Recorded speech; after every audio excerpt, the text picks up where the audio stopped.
Om Shanti. Baba has said that Bhagavad Gita is the most important scripture of all the scriptures. It's the mother and father of all the other scriptures. And this Bhagavad Gita starts with a dialogue between Dhritarashtra and Sanjay, where Dhritarashtra says, Dharmakshetra Kurukshetre. What is happening? Oh Sanjay, tell me what is happening on the battlefield of Kurukshetra. This pilgrimage place, he is saying. This is Dharmakshetra, religious place. What is happening between my sons and the sons of Pandu who have assembled on the battlefield of Kurukshetra? And then Sanjay starts. It's as if a live commentary. He is the first live commentator, Sanjay, where there are on the battlefield multiple matches are being played, probably the longest one day or the test match played ever, with a lot of things happening on the field. So this Sanjay has that divine vision, divine intellect. And with that divine vision, he can see, not only see, but he can hear also what is actually happening on that battlefield of Kurukshetra. And this Sanjay has got a very important part in entire Mahabharata, and especially in this chapter of Bhagavad Gita, because he is the only person who saw, other than Arjuna. Arjuna heard the Bhagavad Gita directly from Sri Krishna, as is told in scriptures, as is told in Mahabharata, and Sanjay is the next person who heard it, also saw the cosmic form of Sri Krishna when Sri Krishna shows that form to Arjuna. So this Sanjay has got 5 different duties in entire Mahabharata. First, he was a negotiator. He was sent by Dhritarashtra on the other side before the battle to give the message of this blind king. Not compromise, because it was a very bitter message. The message was that we are not going to give you the land. So this message, he thought this is the only person who is fit to carry the message. So he was a negotiator, one.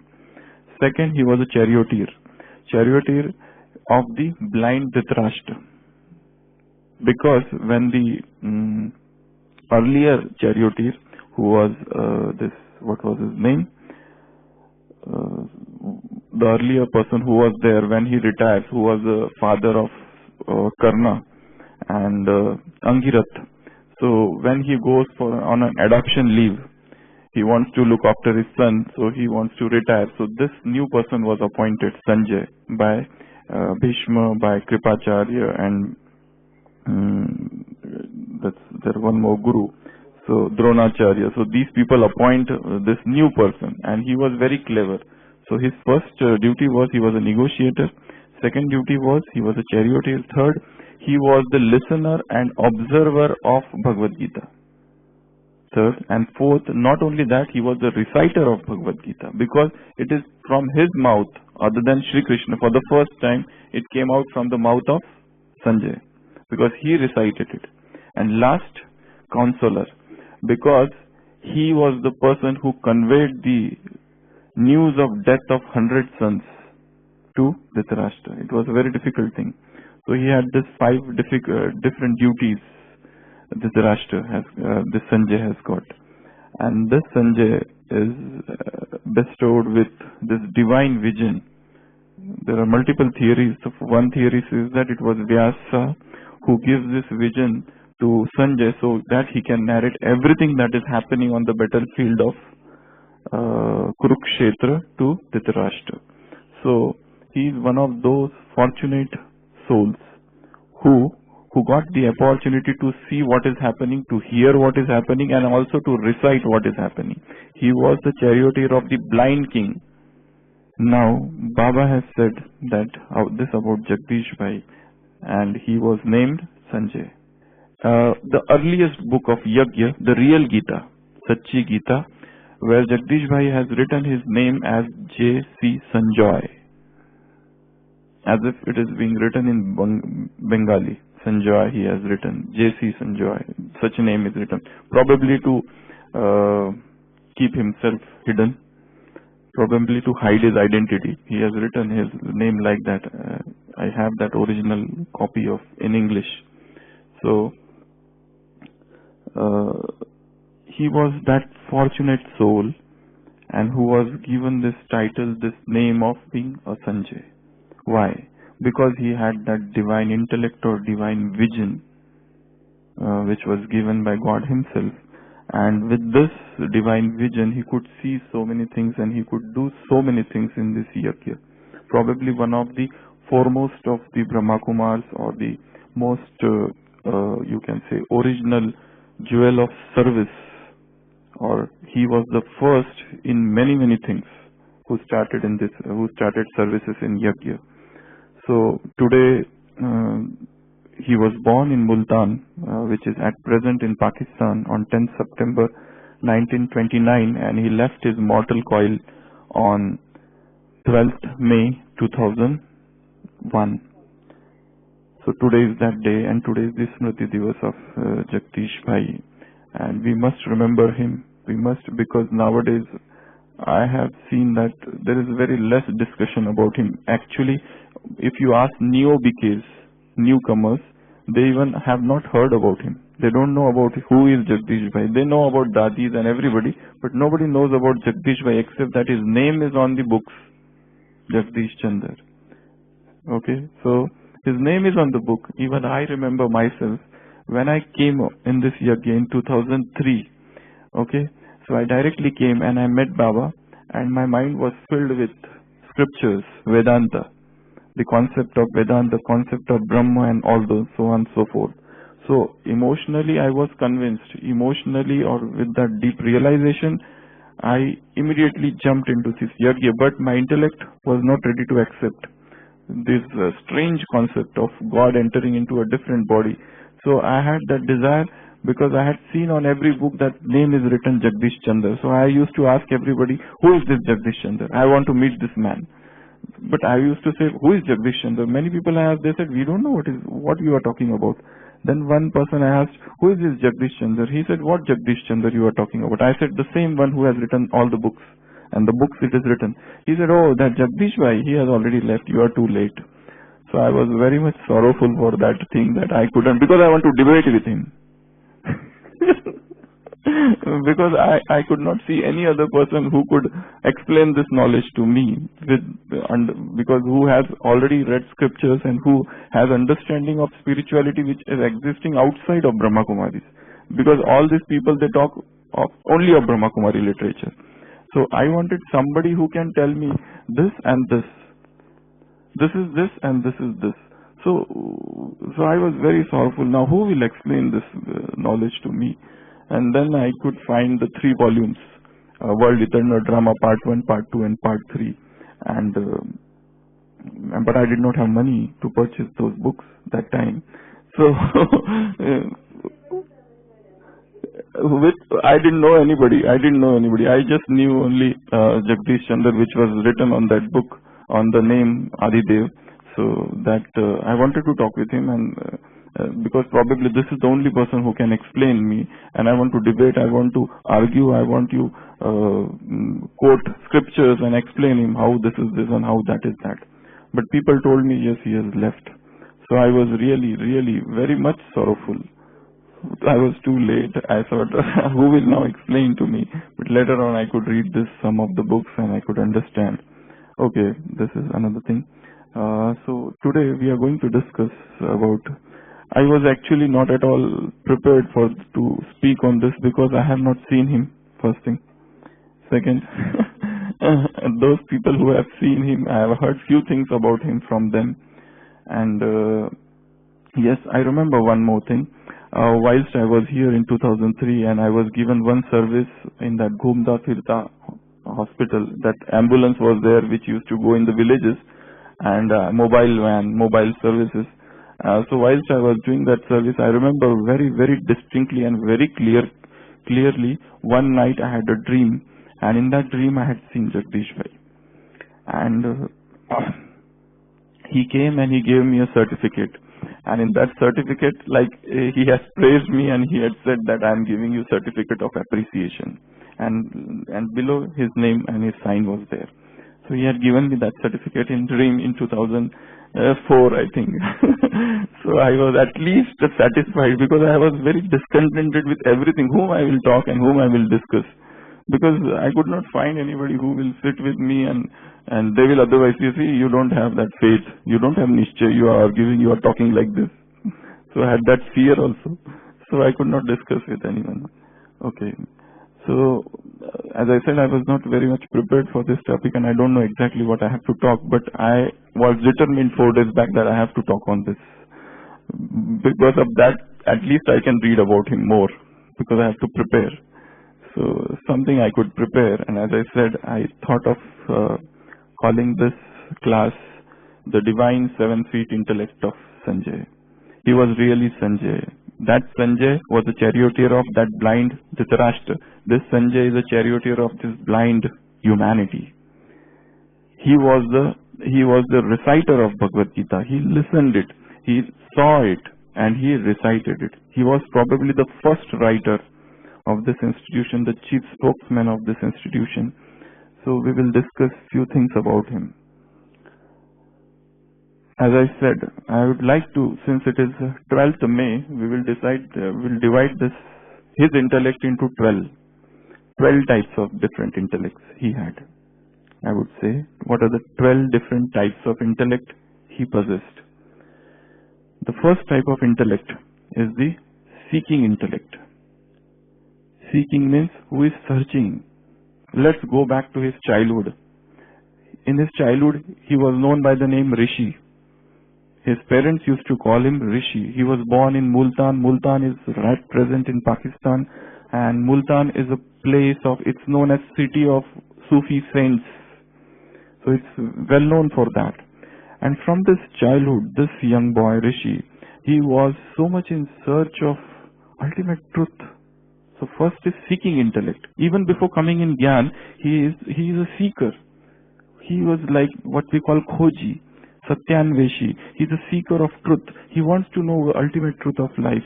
And for this thing in his mind, he read so many scriptures, he went to so many gurus, and so many things. One brother has written such a nice thing about him, that in scriptures, 3 types of rishis are described. Brahma Rishi, Raj Rishi, and Maharshi. So these are the different types of rishi which are described, and that brother has said that Jagdish Bhai was all these 3. Dev Rishi also. He was all these 3 or 4 things in him. He was a Dev Rishi, he was a Raj Rishi, he was a Brahma Rishi, he was Maharishi, considering his depth of knowledge. So the first intellect he possessed was seeking intellect. He wanted to know, he wanted to search. Even before coming to Brahma Kumaris, he had read almost everything. But his aim was not to become Pandit. His aim was to know the truth. So his thirst for truth was ultimate. So, seeking intellect. Second type of intellect is inquisitive intellect. Inquisitive means jigyasa, what we call in Hindi. That was too deep in him that he wanted to know. First was about the knowing of God, seeking intellect. Second was about knowledge. That was after coming in knowledge. We can divide this into 2 parts. Seeking intellect is before knowledge, and he was born in Multan, and after the partition his father moved to Sonipat, which is in Haryana, and there he grew up, and he joined later on as a principal in some teaching institute in Sonipat, later on which he resigned. Okay, so he used to visit different religious places, and this was the year 1952-53, somewhere in between. And that time, Kunj Dadi, she used to be in Delhi. And these Dadis, they used to go to Theosophical Society. Theosophical Societies of Annie Besant, who started this Theosophy means study of God and religion and everything. So the Theosophical Society was there. So once and every third Sunday, Dadi used to go there and give class. And it was once announced that Brahma Kumari sister is going to give practical experience of Raj Yoga. And she spoke for 20 minutes, 15-20 minutes, Kunjadadi spoke. And then suddenly some person from the audience raised the hand. And he said, "Sister, you said that you are going to give us practical experience, but you just gave a lecture." You just gave a lecture. You didn't give us a practical experience. So Kunjadadi said, "Who is this young man?" And she said, "How can I give you experience? You are sitting with the shoes on and you are sitting on chair. For experience, you should sit on floor with cross-legged." So within 10 minutes, this brother arranged everything. He just removed all the chair, he called people, and everything was arranged, and they were made to sit on the carpet, on the floor. So Kunjadadi had already, because before going to class only, she had said to Dadi Janki, "Please you come with me, because this time we have to give practical experience." So Dadi Janki said, "Baba and you and I both are taught by Baba the same knowledge, same Rajyoga. Why you say that I should accompany?" But he said, "No, I am not going to go alone. You come with me." So Dadi Janki said, "You go first, then I will come." So now she has finished the class, Kunjadadi, and this brother is saying, "Give us practical experience." And she was just, within her mind, she was anxious that Dadi Janki is not come, Dadi Janki is not come. And that brother had finished arranging the things.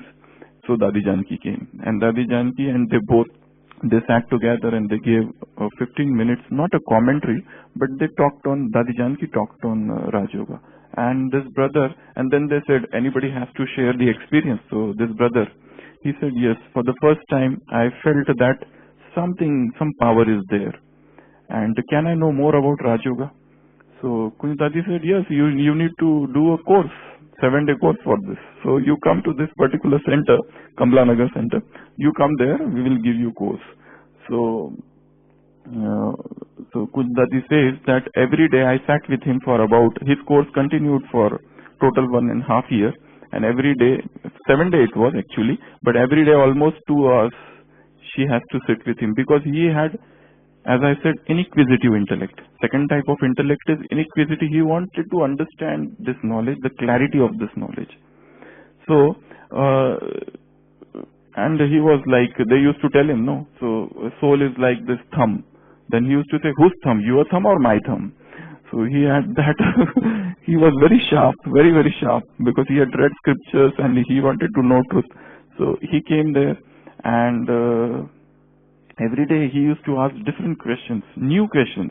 And then Kunjadadi used to, then Didi was there, Kunjadadi was there, and then they had to sit, and even Janki Dadi sometimes, whatever question this brother has asked, they had to sit together and churn about it, so that they can give proper answer to this brother, because this brother was strange. He would not leave them. He was continuously forcing and asking this question, that question, about everything. He had so many doubts about everything. And he would not leave unless and until you give the correct answer. And once Kunjadadi even said, when he asked Dadi Janki some question which was not very much comfortable question, he used to ask tough questions. So Kunjadadi explained him, "Dadi Janki is so senior, why you are asking such questions to him?" He said, "I want to know the truth. So I don't care whether somebody feels bad, but I want to know the truth." So on the 5th day of the course was of 7th day. On the 5th day of the course, Kunjadadi told, now this is a very important story. On the 5th day of his course, Kunjadadi told him that there is one maxim, mirror. In that mirror, they have written that Brahma Kumaris are part of Christianity, or they are propagating Christianity. So what to do? Somebody, Jagdish bhai, you are there. Can you write an article showing, because we don't know Hindi so well, all dadis. We don't know writing Hindi so well. They are coming from Sindh and they know Sindhi. So can you write an article so that we can convince that publisher of that magazine, The Mirror, that this Brahma Kumaris are different. This is Ishwariya, not Isai. Ishwariya and Isai, these are similar words, but this is different. So Jagdish bhai said, so what Kunjadadi said, "Today we will not do the course. You write this article." So he said, "No, I will write the, but we will do the course also." So that was how his writing started. The first article he wrote for this yajna, that in 1953, he wrote the first article for the Mirror, where he clarified all the misunderstanding by that publisher of the magazine, the editor of the magazine Mirror, or magazine or newspaper, I think. And that magazine, that editor or that publisher, he also came to the center and he liked the Gyan so much. Okay, so that was the 5th day his writing started. He finished the course 7th day, and on the 7th day, Kunj Dadi told him that God, the Supreme Soul, the Supreme Father, Supreme Sadguru, he comes every day at Amrit Vela to teach Rajyoga. So he asked what time he comes in Amrit Vela. So she told 4 o'clock. And he used to live about 18 miles away, and he had a single bicycle. And on that particular day, his bicycle was taken away by his brother. He had 3 brothers. He was the youngest, I think. So 3 brothers were there. One was engineering, one was chartered accountant, and one was something else. So 3 brothers. So he started from his home at 1 o'clock in the morning because he had to reach at 4 o'clock. And he arrived at 3:15. And there was a knock at the door. And Didi was saying, Didi and Kunj Dadi, they used to stay together. And Didi was saying, who is this? At this time, Kunj Dadi said that I told that brother, Jagdish. He said that, Jagdish brother, he said that he wants to see. He wants to have yoga early in the morning. Because God is coming, it was Sadguruvar. So probably it is he. And she says, who is it? He says, Jagdish. They open the door and this man is there. And he sits in front. And Didi conducts yoga for him, but during the yoga he feels drowsy, sleepy. Okay, during the yoga he is drowsy because he came walking all the way. He started at 1 o'clock, reached at 3:15, so he is little drowsy. After the yoga finishes, so Kunj Dadi, because she cannot say directly that you were sleeping, she sees that Jagdish Bhai, you directly went to Paramdham without going to Sukshma Vatan. He then explains that yes, you are right. Now you conduct again yoga for me because I was sleepy because I came walking all the time. That's why I was tired. But now you do it again for me. So it's okay. Then she does it. So 7 days finish. And after 1 month, okay, then one more thing happens here. There is Janmashtami program. And they wanted somebody to write an article for that Janmashtami. And they request, can you write? So he says, okay. Then before even that, like 1 month has passed and everybody is preparing to go to Madhuban. He says, I want to go to Madhuban. He says, no, you don't go to Madhuban. There is Janmashtami program. You have to take care of that. So, so he asked, how many people are expected? Somebody says 100, 200. So he said, can we write something and distribute the pamphlet to everybody? So he says, yes, I can write.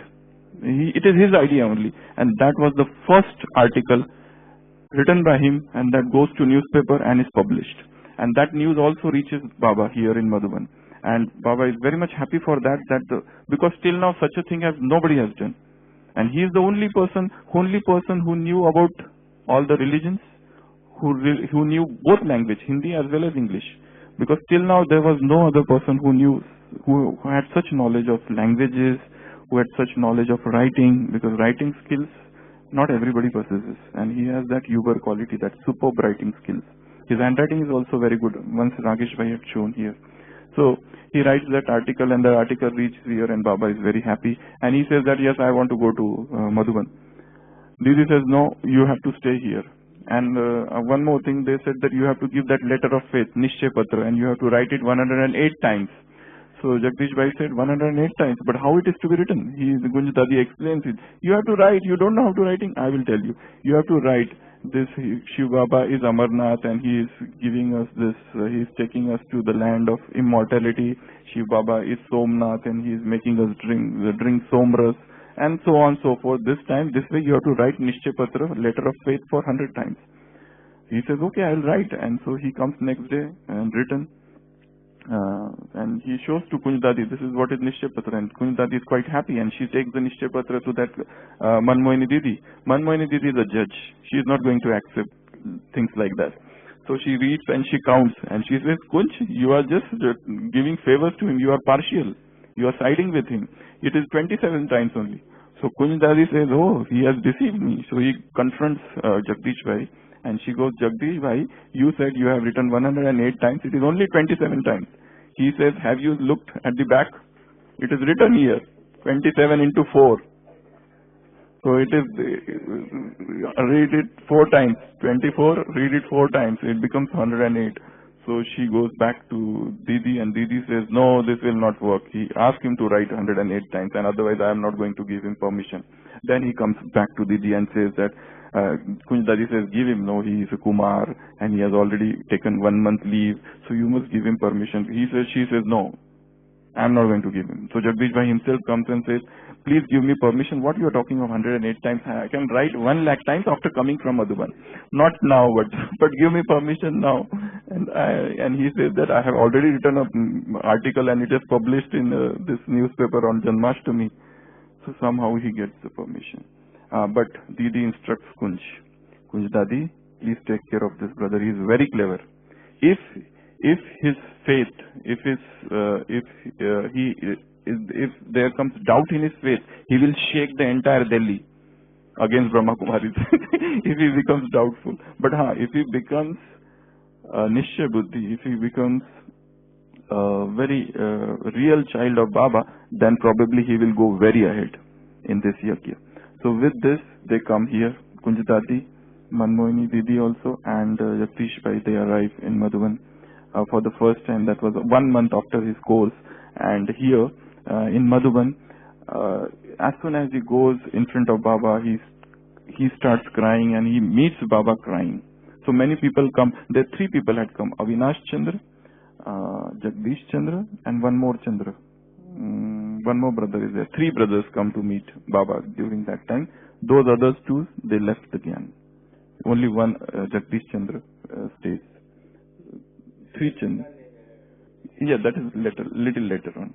So this is now this first term. So he meets Baba, he cries, and that within that first meeting only he develops a deep faith, and Kunj Dadi is convinced that she has given birth to a very good child.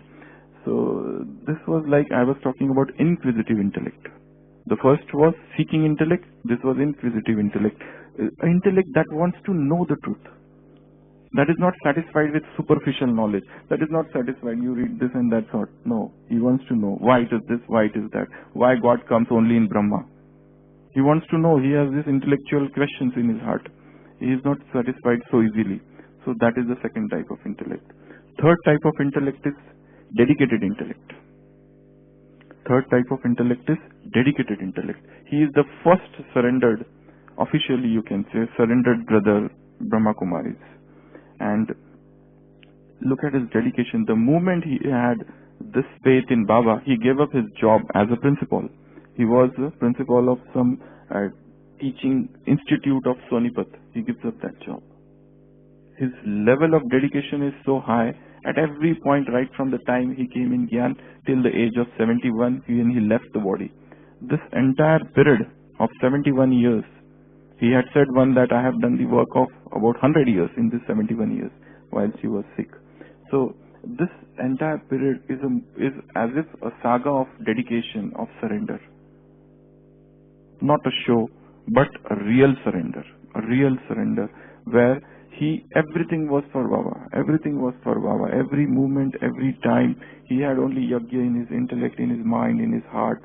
How to expand this yajna? The total devotion, total dedication, total renunciation. So many things were involved in this. So, dedicated intellect. That is the third type of intellect. Fourth type of intellect is broad intellect. Broad means very vast. Baba says broad. That's why Baba has used the word 7 feet. 7 feet long intellect he had. Here a broad intellect. Broad because he used to look at one thing from different angles. If there's a story that Mama is asking some planning is going on, and he says that if this is done, of this 10 benefits are there, and 15 disadvantages. So Mama used to say, how do you know 15 disadvantages? We have yet not started the discussion, but you already know about 15 disadvantages and 10 advantages of this particular thing. So he had a very broad intellect, very pervasive intellect. He used to look at things from so many different angles, and he used to think like, if this service is started, how this service will progress, how this service will go ahead. So many things about that. So a broad intellect, comprehensive intellect, which takes into consideration all aspects of the situation. Trikaldarshi, one who is in Trikaldarshi sthiti or stage, knower of three aspects of time, can alone have such an intellect, a broad intellect. Just as Sanjay is shown in Mahabharata, he is very much impartial. He is just telling what is happening because he has that intellect. Even he can see that Arjuna, the first chapter of Bhagavad Gita is Vishad Yoga. Arjuna is in the state of depression. To know that Arjuna, such a great warrior, is in the state of depression, a higher intellect is required even. So that Sanjay you could judge, yes, this is the way things are happening with Arjuna and how Shri Krishna is convincing, and he is so impartial. So this is actually a part of broad intellect only. So Jagdish Bhai had that sort of broad intellect. So that is fourth. Fifth type of intellect is creative intellect. He had creative intellect. If you look at Yajna and Yajna services, most of the services in Yajna are initiated by him. This writing books, articles, conducting seminars, workshops, arranging conferences, international conferences, and most importantly, this wings.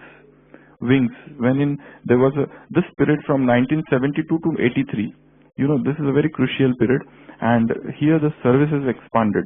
So there was once Murli, I think Rajini or Santosh Ben has recounted that Baba had said in the Murli to bring creativity, to bring people from different branches. For 2 years he worked very hard and calling people, writing letters of different branches, media, medical, and this and that, and after that only these all services, all these wings started. So he was instrumental in starting all these wing services. Vargikaran Baba calls it. Yeah, so this knowledge, see, if had Sanjay not been there in Mahabharata, whatever is shown, Shri Krishna is telling to Arjuna, that would have been lost. So it was like told by, retold, recited by Sanjay. Here, God has told so many things, but it has been written in a very simple language by Jagdish Bhai. Very simple language, so that everybody should understand it. So this work was done by this. Now we have so many speakers in Yajna, but all those have understood this knowledge more by reading literature,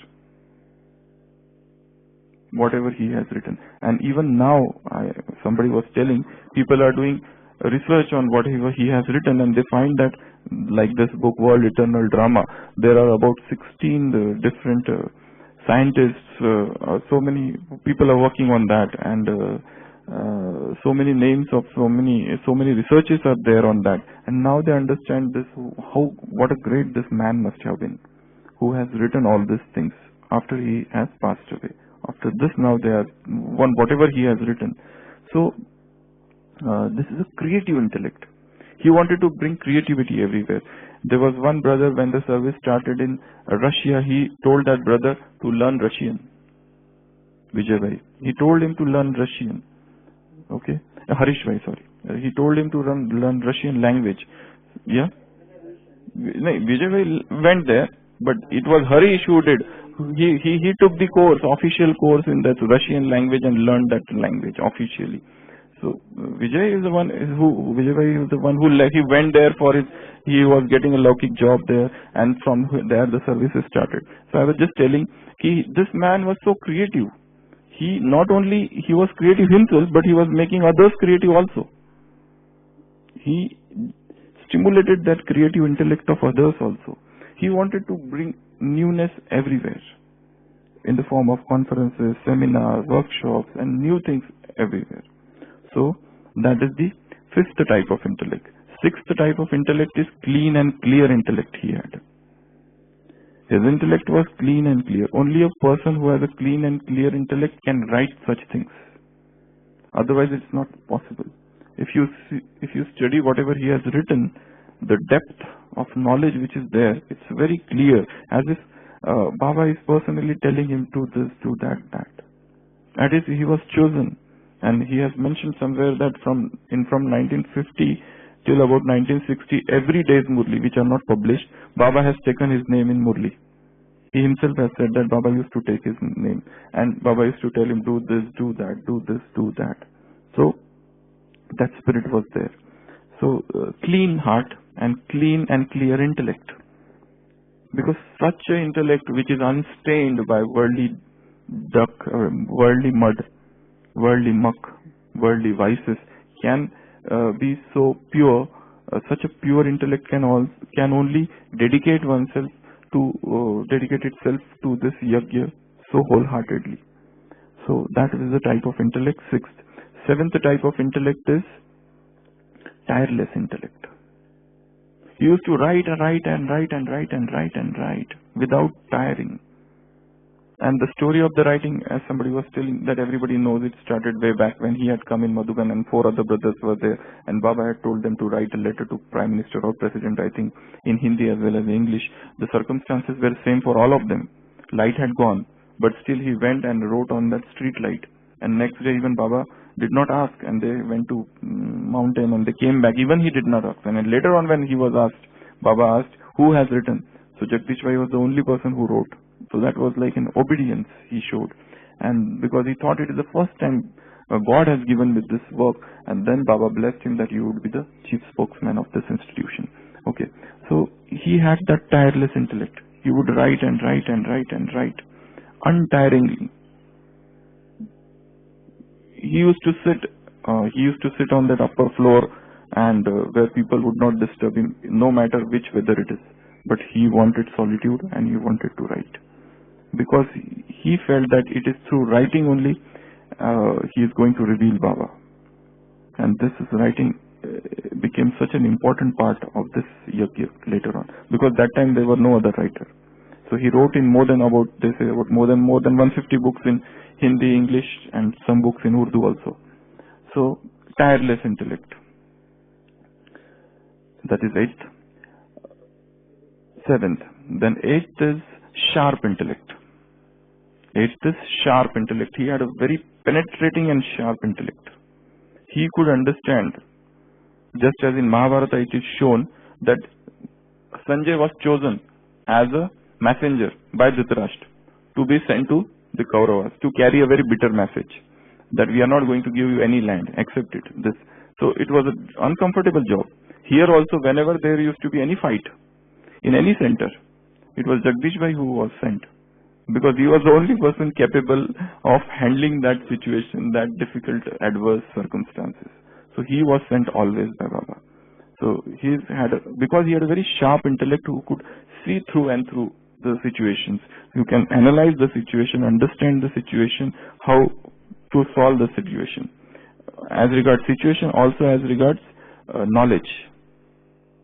When they had to explain this knowledge to some difficult person, they used to send Jagdish Bhai, because he had read almost everything and he had understood, because there is one more thing he himself has said somewhere. When Baba said this for the first time, that you would be the chief spokesman of this institution, he felt upon him a great responsibility. Now, if I have to explain this knowledge to others, I must understand it myself. And because of this reason also he developed that sharp intellect, a very sharp intellect. And sharp intellect happens because of lot of churning this knowledge, going in solitude, seeking silence, that introversion. So sharp intellect, and also sharp in writing. He was so sharp in writing that once Baba said that Shivratri is approaching, just few days are remaining, you go and publish books, a small pamphlet. So from where to publish? Chakradhari sister recounts that we did not know anybody, nor a printing press, nor papers we had. So he first of all went to a person who was selling papers, and he convinced him. He was not ready to give papers, but he convinced him to give papers because this is a godly work. Then he went to the printing press. The printing man said that, no, I am very busy. I am already so much work I have. I am not going to do your work. He just sat there and he convinced him that you have to do this. Please help us.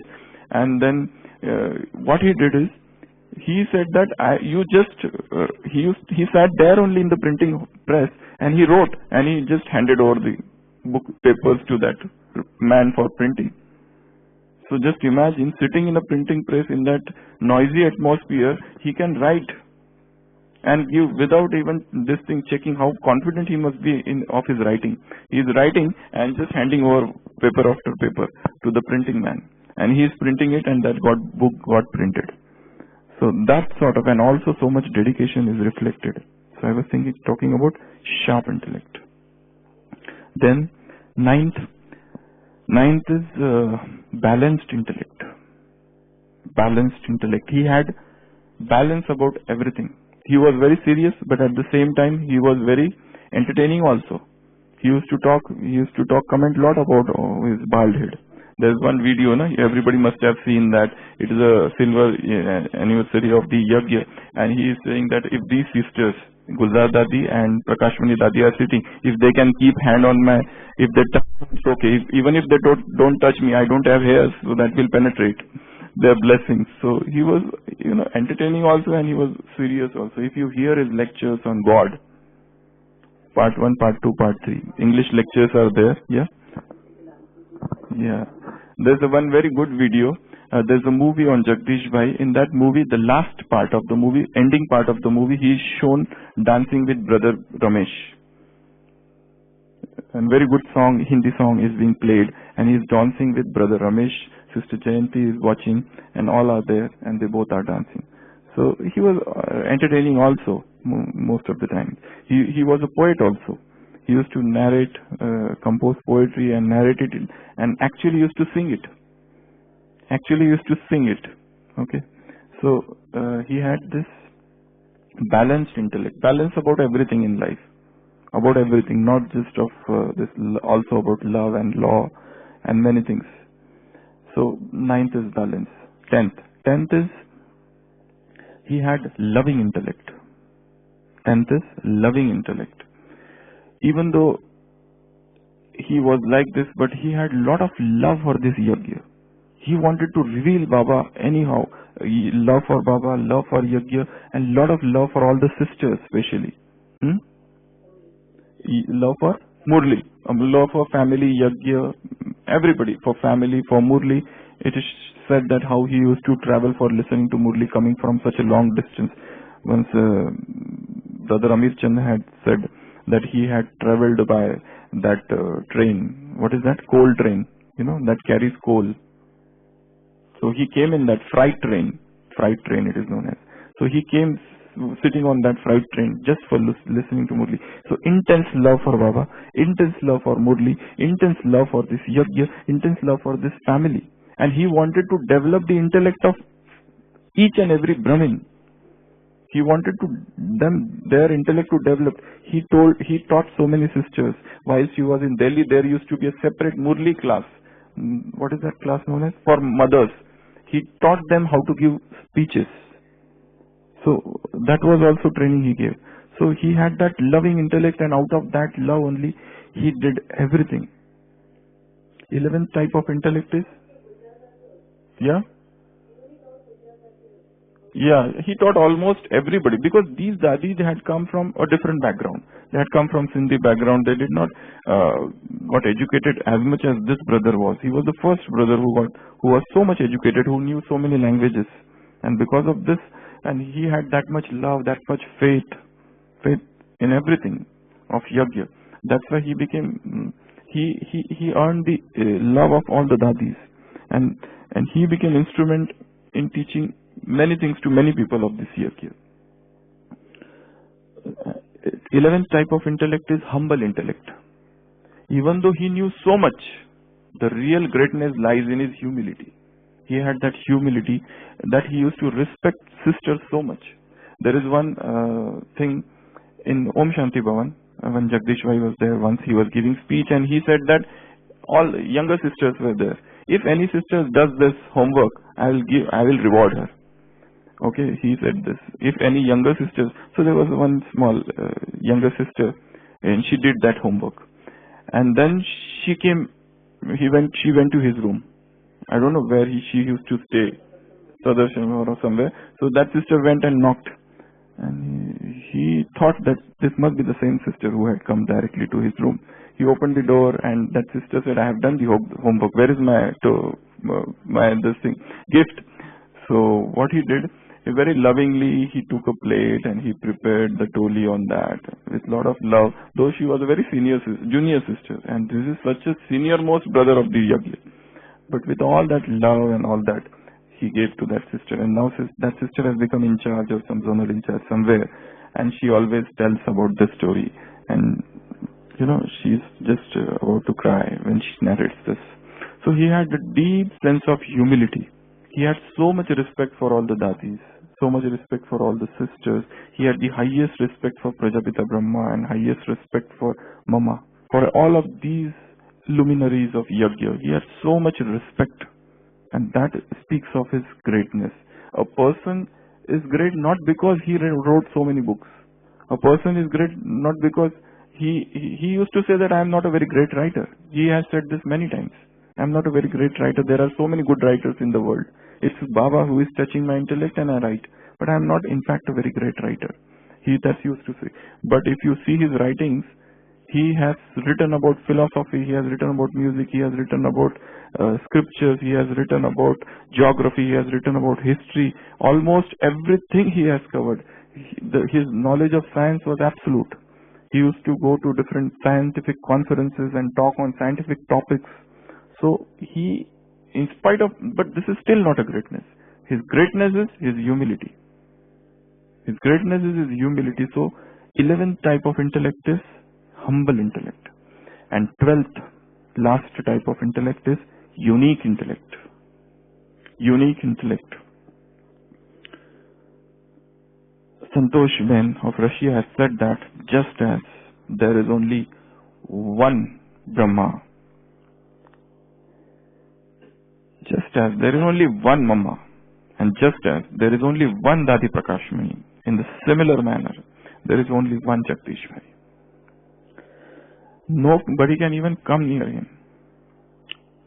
So, actually in this drama, everybody is unique. Everybody is special. But this soul is unique, means in the sense that nobody can even do what he did. He is one of his kind, a specially made soul in this entire yajna. Nobody, none, even for generations to come, can equal this man. And they will wonder who was this. And probably I sometimes feel that we have not yet understood him. We don't understand his importance in this yajna. Because as the time passes, things change, time changes, yajna changes, everything changes. But whatever his classes are there, his voice is there, and whatever he did for this yajna, his life is a saga of dedication, of surrender, of selflessness. He is the only person. You should write it down, this statement. He is the only person in this yajna who did not misuse any resources. He is the only person in this yajna who did not misuse a single resource of this yajna. If you look at others, they are utilizing so many things for themselves. He is the person who did not want AC. He did not want AC. He is the only person who is to carry thread and needle with him. He is the only person who preferred to stay in the same room. He did not want to change room. He is the only person who preferred to die, to leave the body in such an ordinary manner. He did not want to get shifted. He did not want to so many things to be tried on him. He only concern was not a single money pie should be spent on me. Everything should be for Baba. And at the end, time is getting up. His one statement, which is so poignant, which is so heart touching, that when he was sick, he said that I could not reveal Baba. So that is the extent of his humility, his uniqueness, his special importance in this yajna. So he is a great soul who was there in flesh and blood on this earth, who ever walked, and as is said of a great writer, they never die. They are present in the hearts of their readers. It is said in English that great writers never die. They are present in the heart of their readers so long as they continue to read. So this is the greatest and the greatest of all the souls, who can never be replaced. It is irreplaceable part, the greatest part in this year. Okay, so we discussed about 12 different types of intellect. We'll revise and we'll end the class. First is seeking intellect. Second is inquisitive intellect, the jigyasu. Third is dedicated intellect. Fourth is broad intellect. Fifth is creative intellect. Sixth is clean and clear. Seventh is tireless. Eighth is sharp intellect. Ninth is balanced intellect. Tenth is loving intellect. 11th is humble intellect, and 12th is unique intellect. These are the 12 different types of intellect, and that's what entire these 12 things make a divine intellect, which is 7 feet long. Baba used to say 12 feet. Oh, it has become 12 feet. Baba has said it is a 7 feet, but it has become 12 feet long intellect. So today, on his birthday Divas, on his day of remembrance, let us try to imitate him. Let us try to follow him. Let us try to be as he was. The embodiment of Tyag, the embodiment of Tapasya, the embodiment of Yoga. Let's try to become like him. Om Shanti.